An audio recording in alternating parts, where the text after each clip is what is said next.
ॐ श्री परमात्मने नमः।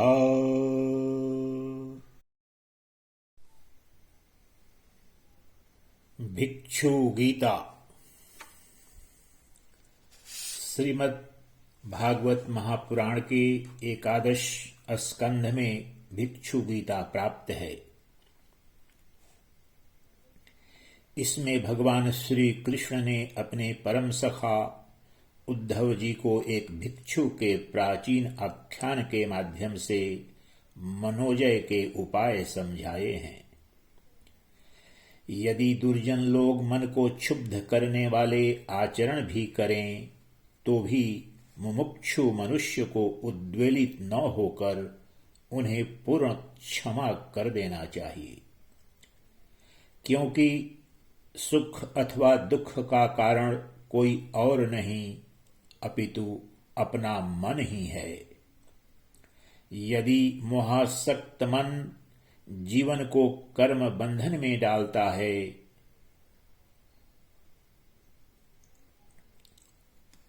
यही मोहासक्त मन जीवन को कर्म बंधन में डालता है।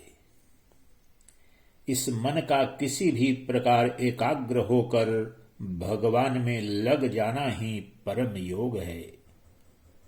मार्मिक ज्ञानोपदेश वाली यह साधकोपयोगी भिक्षु गीता इस वीडियो के माध्यम से आपके समक्ष प्रस्तुत की जा रही है। श्री सुखदेव जी कहते हैं, हे परीक्षित,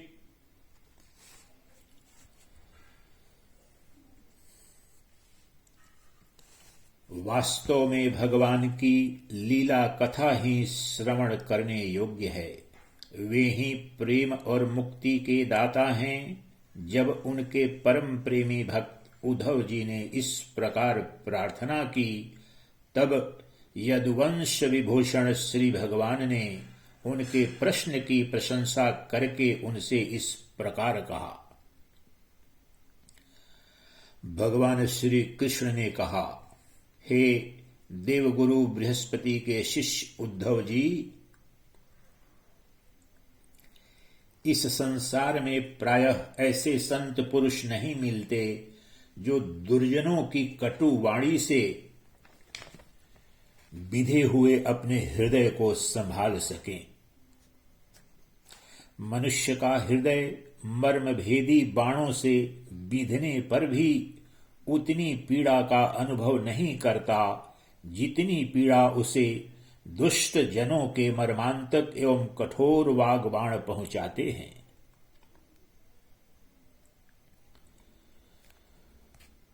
हे उद्धव जी, इस विषय में महात्मा लोग एक बड़ा पवित्र प्राचीन आख्यान कहा करते हैं।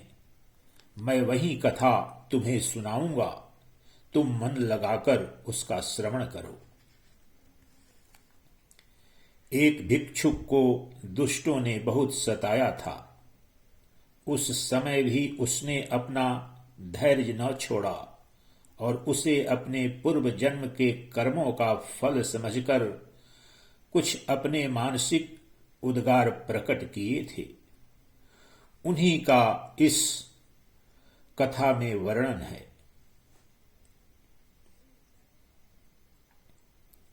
प्राचीन समय की बात है।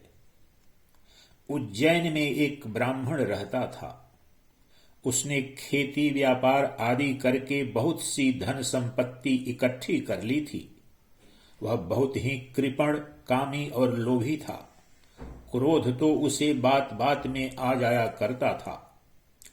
उसने अपने जाति बंधु और अतिथियों को कभी मीठी बात से भी प्रसन्न नहीं किया। खिलाने पिलाने की तो बात ही क्या है।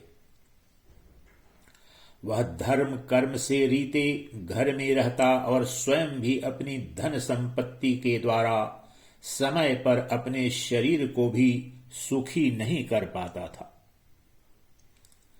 उसकी कृपणता और बुरे स्वभाव के कारण उसके बेटे बेटी, भाई बंधु, नौकर चाकर और पत्नी आदि सभी दुखी रहते और मन ही मन उसका अनिष्ट चिंतन किया करते थे।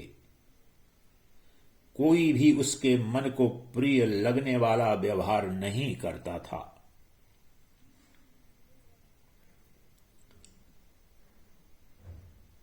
वह लोक परलोक दोनों से ही गिर गया था। बस यक्षों के समान धन की रखवाली करता रहता था। उस धन से वह न तो धर्म कमाता था और न भोग ही भोगता था।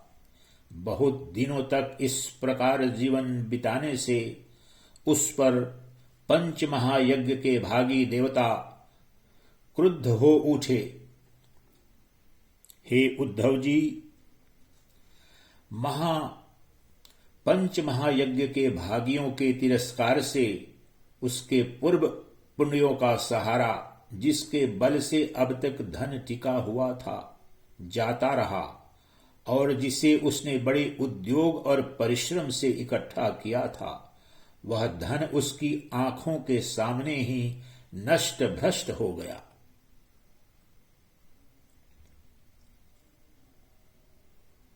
हे उद्धव जी, उस नीच ब्राह्मण का कुछ धन तो उसके कुटुंबियों ने ही छीन लिया, कुछ चोर चुरा ले गए, कुछ आग लग जाने आदि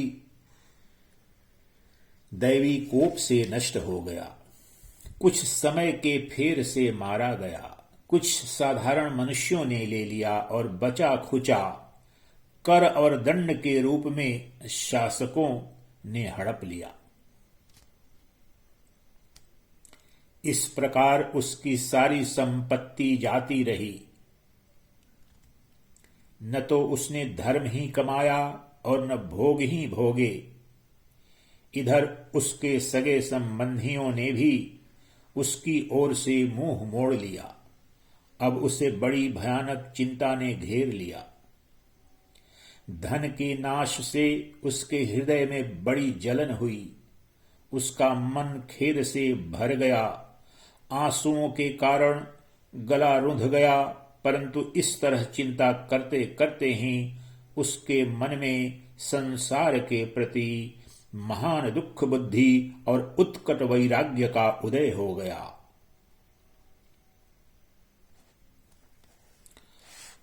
अब वह ब्राह्मण मन ही मन कहने लगा, हाय हाय, बड़े खेद की बात है, मैंने इतने दिनों तक अपने को व्यर्थ ही इस प्रकार सताया।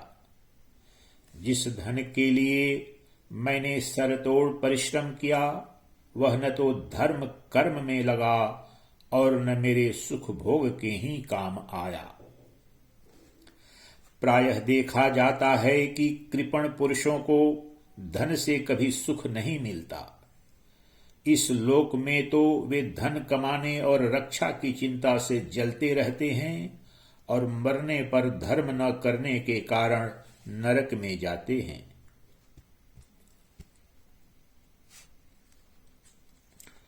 जैसे थोड़ा सा भी कोढ़ सर्वांग सुंदर स्वरूप को बिगाड़ देता है, वैसे ही तनिक सा भी लोभ यशस्वियों के शुद्ध यश और गुणियों के प्रशंसनीय गुणों पर पानी फेर देता है। धन कमाने में, कमा लेने पर उसको बढ़ाने, रखने एवं खर्च करने में तथा उसके नाश और उपभोग में जहां देखो वहीं निरंतर परिश्रम, भय, चिंता और भ्रम का ही सामना करना पड़ता है। चोरी, हिंसा, झूठ बोलना, दंभ, काम, क्रोध, गर्व, अहंकार, भेद बुद्धि, वैर, अविश्वास, अस्पर्धा, लंपटता, जुआ और शराब, ये 15 अनर्थ मनुष्यों में धन के कारण ही माने गए हैं।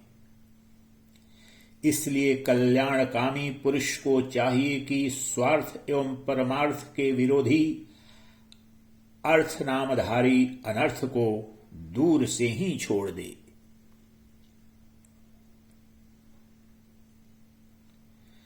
भाई बंधु, स्त्री पुत्र माता पिता सगे संबंधी जो स्नेह बंधन से बंधकर बिल्कुल एक हुए रहते हैं, सब के सब कौड़ी के कारण इतने फट जाते हैं कि तुरंत एक दूसरे के शत्रु बन जाते हैं। ये लोग थोड़े से धन के लिए भी क्षुब्ध और क्रुद्ध हो जाते हैं।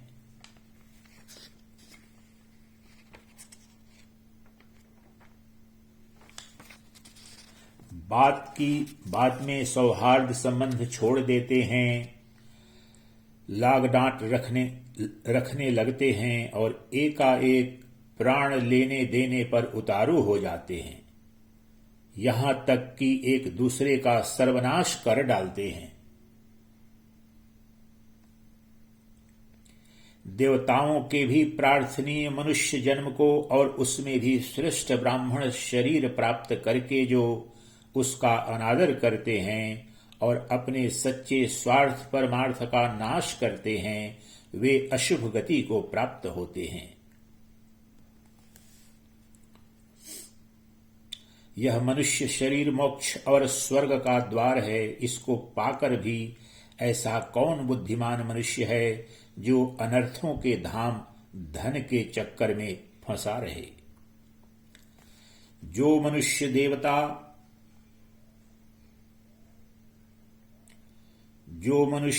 देवता ऋषि पीतर प्राणी जाति भाई कुटुंबी और धन के दूसरे भागीदारों को उनका भाग देकर संतुष्ट नहीं रखता और न स्वयं ही उसका उपभोग करता है, वह यक्ष के समान धन की रखवाली करने वाला कृपण तो अवश्य ही अधोगति को प्राप्त होता है।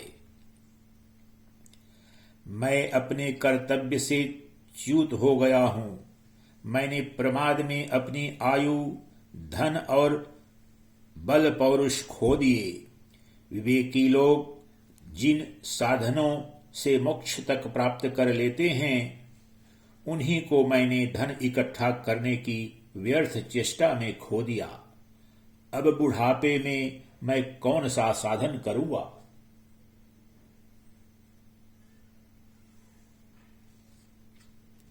मुझे मालूम नहीं होता कि बड़े बड़े विद्वान भी धन की व्यर्थ तृष्णा से निरंतर क्यों दुखी रहते हैं। हो न हो अवश्य ही यह संसार किसी की माया से अत्यंत मोहित हो रहा है। यह मनुष्य शरीर काल के विकराल गाल में पड़ा हुआ है। इसको धन से धन देने वाले देवताओं और लोगों से, भोग वासनाओं और उनको पूर्ण करने वालों से तथा पुनः पुनः जन्म मृत्यु के चक्कर में डालने वाले सकाम कर्मों से लाभ ही क्या है। इसमें संदेह नहीं कि सर्वदेव स्वरूप भगवान मुझ पर प्रसन्न हैं, तभी तो उन्होंने मुझे इस दशा में पहुंचाया है और मुझे इस जगत के प्रति यह दुख बुद्धि और वैराग्य दिया है। वस्तुतः वैराग्य ही इस संसार सागर से पार होने के लिए नौका के समान है। मैं अब ऐसी अवस्था में पहुंच गया हूं, यदि मेरी आयु शेष हो तो मैं आत्मलाभ में ही संतुष्ट रहकर अपने परमार्थ के संबंध में सावधान हो जाऊंगा और अब जो समय बच रहा है उसमें अपने शरीर को तपस्या के द्वारा सुखा डालूंगा। तीनों लोकों के स्वामी देवगण मेरे इस संकल्प का अनुमोदन करें। अभी निराश होने की कोई बात नहीं है, क्योंकि राजा खटवांग ने तो 2 घड़ी में ही भगवत धाम की प्राप्ति कर ली थी। भगवान श्री कृष्ण कहते हैं, हे उद्धव जी, उस उज्जैन निवासी ब्राह्मण ने मन ही मन इस प्रकार निश्चय करके मैं और मेरे पन की गांठ खोल दी। इसके बाद वह शांत होकर मौनी सन्यासी हो गया। अब उसके चित्त में किसी भी स्थान, वस्तु या व्यक्ति के प्रति आसक्ति न रही। उसने अपने मन, इंद्रिय और प्राणों को वश में कर लिया। वह पृथ्वी पर स्वच्छंद रूप से विचरण करने लगा। वह भिक्षा के लिए नगर और गांवों में जाता अवश्य था, परंतु इस प्रकार जाता था कि कोई उसे पहचान न पाता था। हे उद्धव जी, वह भिक्षुक अवधूत बहुत बुढ़ा हो गया था। दुष्ट उसे देखते ही टूट पड़ते और तरह तरह से उसका तिरस्कार करके उसे तंग करते। कोई उसका दंड छीन लेता तो कोई भिक्षा पात्र ही झटक ले जाता। कोई कमंडलू उठा ले जाता तो कोई आसन, रुद्राक्षमाला और कंठा ही लेकर भाग जाता। कोई तो उसकी लंगोटी और वस्त्र को ही इधर उधर डाल देता। कोई कोई वे वस्तुएं देकर और कोई दिखला दिखलाकर फिर छीन लेते। जब वह अवधूत मधुकरी मांग कर लाता और बाहर नदी तट पर भोजन करने बैठता तो पापी लोग कभी उसके सिर पर पेशाब कर देते तो कभी थूक देते। वे लोग उस मौनी अवधूत को तरह तरह से बोलने के लिए विवश करते और जब वह इस पर भी न बोलता तो उसे पीटते।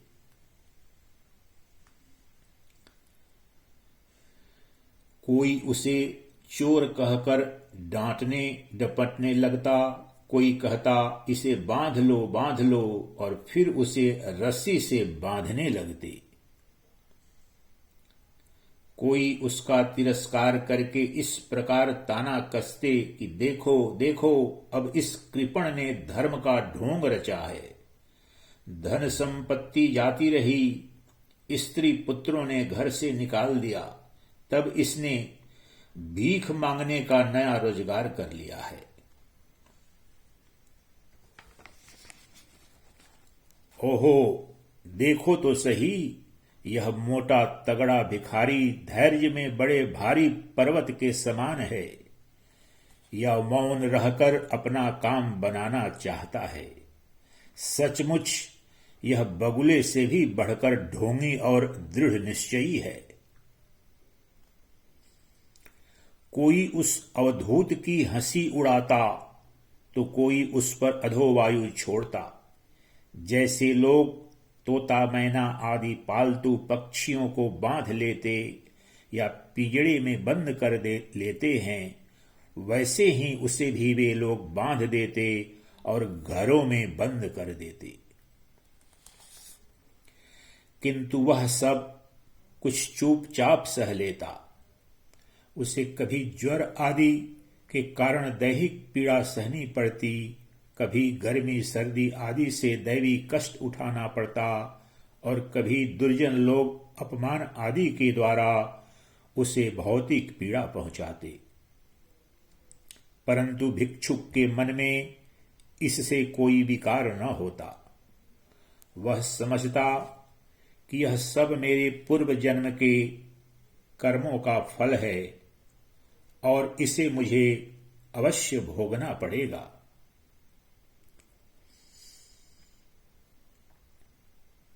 यद्यपि नीच मनुष्य तरह तरह के तिरस्कार करके उसे उसके धर्म से गिराने की चेष्टा किया करते, फिर भी वह बड़ी दृढ़ता से अपने धर्म में स्थिर रहता और सात्विक धैर्य का आश्रय लेकर कभी कभी ऐसे उद्गार प्रकट किया करता।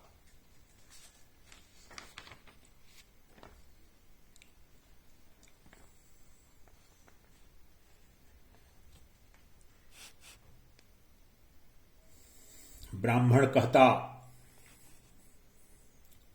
मेरे सुख अथवा दुख का कारण न ये मनुष्य हैं, न देवता हैं, न शरीर है और न ग्रह, कर्म एवं काल आदि ही हैं। मेरे सुख अथवा दुख का कारण न तो ये मनुष्य हैं, न देवता हैं, न शरीर है और न ग्रह कर्म अथवा काल आदि ही हैं। श्रुतियां और महात्मा जन मन को ही इसका परम कारण बताते हैं और मन ही इस सारे संसार चक्र को चला रहा है। सचमुच यह मन बहुत बलवान है। इसी ने विषयों, उनके कारण गुणों और उनसे संबंध रखने वाली वृत्तियों की सृष्टि की है। उन वृत्तियों के अनुसार ही सात्विक, राजस और तामस अनेक प्रकार के कर्म होते हैं और कर्मों के अनुसार ही जीव की विविध गतियां होती हैं। मन ही समस्त चेष्टाएं करता है, उसके साथ रहने पर भी आत्मा निष्क्रिय ही है। वह ज्ञान शक्ति प्रधान है, मुझ जीव का सनातन सखा है और अपने अलुप्त ज्ञान से सब कुछ देखता रहता है।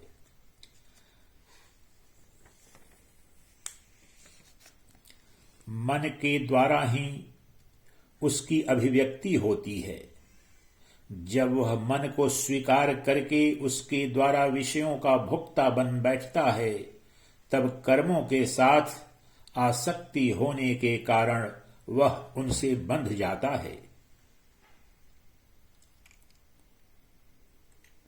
दान, अपने धर्म का पालन, नियम, यम, वेदाध्ययन, सत्कर्म और ब्रह्मचर्यादि श्रेष्ठ व्रत, इन सब का अंतिम फल यही है कि मन एकाग्र हो जाए, भगवान में लग जाए।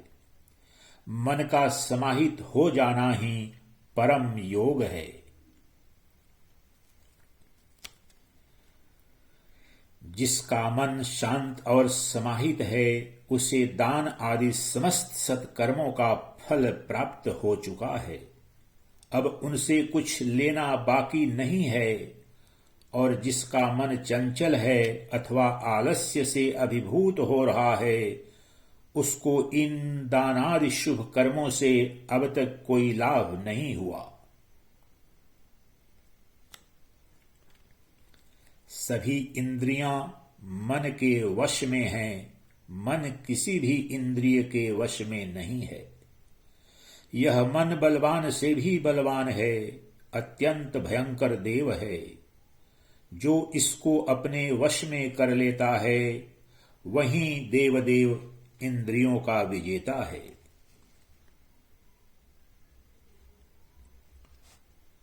सचमुच मन बहुत बड़ा शत्रु है। इसका आक्रमण असह्य है। यह बाहरी शरीर को ही नहीं, हृदयादि मर्म स्थानों को भी बेधता रहता है। इसे जीतना बहुत ही कठिन है। मनुष्य को चाहिए कि सबसे पहले इसी शत्रु पर विजय प्राप्त करे। परंतु होता यह है कि मूर्ख लोग इसे तो जीतने का प्रयास नहीं करते, दूसरे मनुष्यों से झूठ मूठ झगड़ा बखेड़ा करते रहते हैं और इस जगत के लोगों को ही मित्र शत्रु उदासीन बना लेते हैं।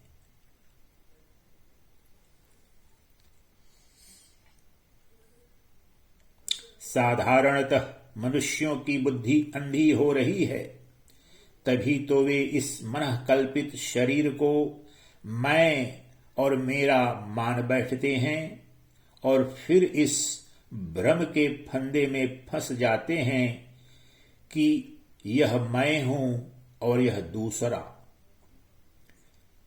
इसका परिणाम यह होता है कि वे इस अनंत अज्ञानांधकार में ही भटकते रहते हैं। यदि मान लें कि मनुष्य ही सुख दुख का कारण है, तो भी उनसे आत्मा का क्या संबंध, क्योंकि सुख दुख पहुंचाने वाला भी मिट्टी का शरीर है और भोगने वाला भी।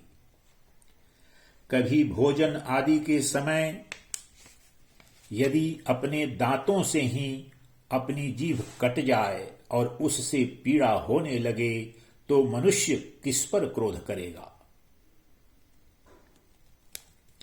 यदि ऐसा मान लें कि देवता ही दुख के कारण हैं, तो भी इस दुख से आत्मा की क्या हानि, क्योंकि यदि दुख के कारण देवता हैं तो इंद्रियाभिमानी देवताओं के रूप में उनके भोक्ता भी तो वे ही हैं, और देवता सभी शरीरों में एक हैं। जो देवता एक शरीर में हैं वे ही दूसरे में भी हैं।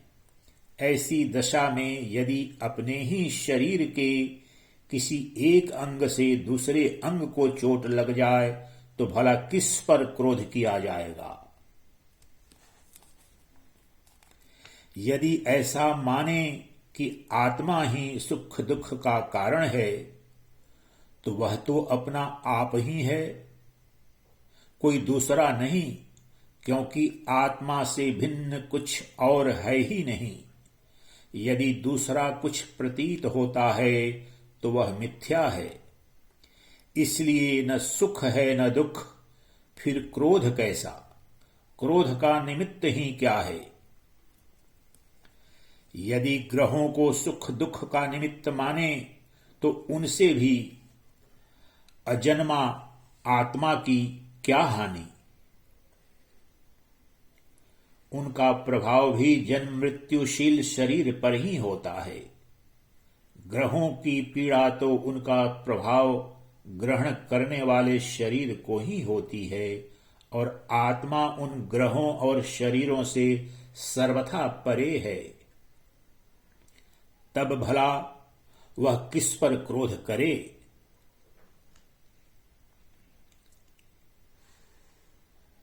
यदि कर्मों को ही सुख दुख का कारण माने तो उनसे आत्मा का क्या प्रयोजन, क्योंकि वे तो एक पदार्थ के जड़ और चेतन उभय रूप होने पर ही हो सकते हैं। जो वस्तु विकार युक्त और अपना हिताहित जानने वाली होती है उसी से कर्म हो सकते हैं। अतः वह विकार युक्त होने के कारण जड़ होनी चाहिए और हिताहित का ज्ञान रखने के कारण चेतन। किंतु देह तो अचेतन है और उसमें पक्षी रूप से रहने वाला आत्मा सर्वथा निर्विकार और साक्षी मात्र है। इस प्रकार कर्मों का तो कोई आधार ही सिद्ध नहीं होता, फिर क्रोध किस पर करें।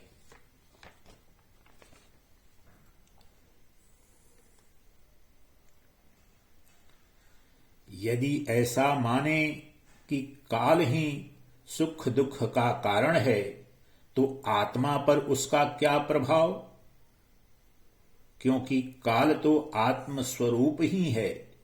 जैसे आग आग को नहीं जला सकती और बर्फ बर्फ को नहीं गला सकता, वैसे ही आत्म स्वरूप काल अपने आत्मा को ही सुख दुख नहीं पहुंचा सकता। फिर किस पर क्रोध किया जाए। आत्मा शीत उष्ण सुख दुख आदि द्वंद्वों से सर्वथा अतीत है।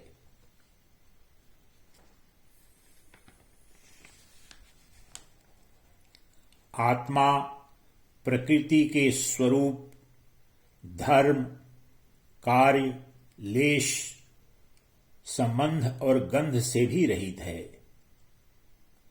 उसे कभी कहीं किसी के द्वारा किसी भी प्रकार से द्वंद्व का स्पर्श ही नहीं होता।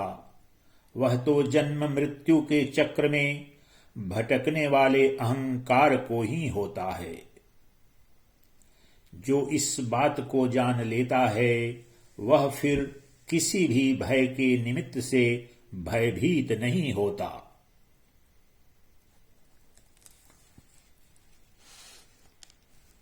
भगवान श्री कृष्ण कहते हैं, हे उद्धव जी, उस ब्राह्मण का धन क्या नष्ट हुआ, उसका सारा क्लेश ही दूर हो गया।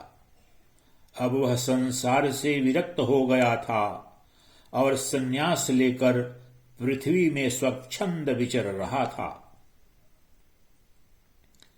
यद्यपि दुष्टों ने उसे बहुत सताया, फिर भी वह अपने धर्म में अटल रहा, तनिक भी विचलित न हुआ। उस समय वह मौनी अवधूत मन ही मन इस प्रकार का गीत गाया करता था। इस संसार में मनुष्य को कोई दूसरा सुख या दुख नहीं देता, यह तो उसके चित्त का भ्रम मात्र है। यह सारा संसार और इसके भीतर मित्र, उदासीन और शत्रु के भेद अज्ञान कल्पित हैं, अज्ञान जनित हैं। इसलिए हे प्यारे उद्धव, अपनी वृत्तियों को मुझ में तन्मय कर दो और इस प्रकार अपनी सारी शक्ति लगाकर मन को वश में कर लो और फिर मुझ में ही नित्य युक्त होकर स्थित हो जाओ। बस सारे योग साधन का इतना ही सार संग्रह है।